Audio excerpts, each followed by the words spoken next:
So I'm coming close to the end of War and Peace. Thank God. I've gotten about 90% of the way through. And the French are on their way out of Russia. We have guerrilla action that is cutting them down. And that is interesting. And again, Tolstoy keeps hammering home his points about how little these great men actually control things, and that a lot of this is misleading because so much of history, official history, is built off of the letters and papers, the documents of the important people. But he demonstrates with regards to the guerrilla actions that it was the individuals, the Cossacks, the specific French soldiers and this, that, and the other that really drove events. And he throws in additional physics and math analogies. He had something about the parallelogram made by forces. I think he's talking about force vectors. And then, of course, you get a parallelogram to get what the sum of the vectors is. I remember learning vectors in actually physics first before calculus. Physics helps make calculus make a lot more sense, and vice versa. But a lot of what he has to say about cause and effect, he would have loved. The butterfly effect. He would have loved to have learned, Tolstoy, I mean, about nonlinear dynamics, because it would fit in so well with his ideas of how history or how events are actually driven. All that said, and again, I'm not at the end of the book yet. I'm almost there. I gotta finish it today, because it's returning back to the cloud tomorrow morning at 6 a.m. So I don't totally agree with Tolstoy, though he does make some strong points, and a lot of history follows what he says now. He says they didn't care about the hundreds of thousands of soldiers who died. And of course, current historians often do, and often look at social currents and pressures, and not only the specific officials involved, because yes, they are interested. I think Tolstoy really has won this argument to a certain extent.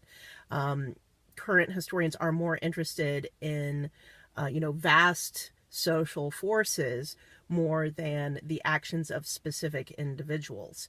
I think in current history. But again, I'm not an academic historian, so I don't really know that.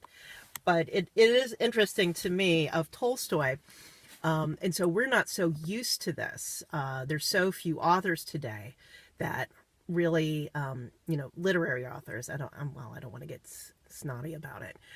Who they don't know math and science well enough to use them as effective analogies like Tolstoy can. And I'm going to say most current authors actually don't know enough literature and history to be effective.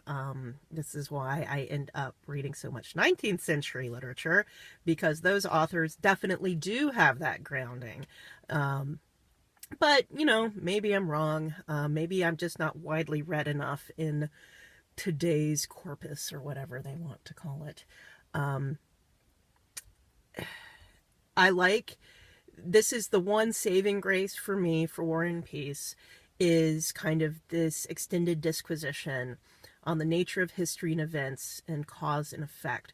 And again, it would have been great if he could have included chaos theory in here.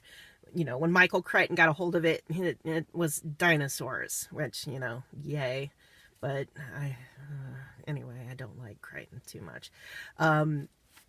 And if Tolstoy had gotten a hold of it, it would have been about war, and, the rise and fall of leaders.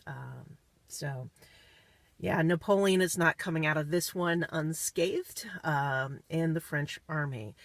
He does, for one moment, he does hold up a couple of the Russian generals for praise, and basically is, these men didn't plan but carried out orders, observed what was there, and did what they were supposed to do.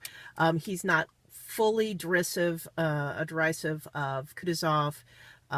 He thinks Kutuzov's strategy in terms of trying to hold back the army That was a good one, except, of course, he couldn't control what was going on because he was so far away. But Tolstoy also mentions Kutuzov knows that and knows he really can't do a lot of planning from that far away from where the front, as it were, as the French are retreating. So, yeah, I'm almost at the end, 6 more hours of this audiobook, and I am going to see it through today.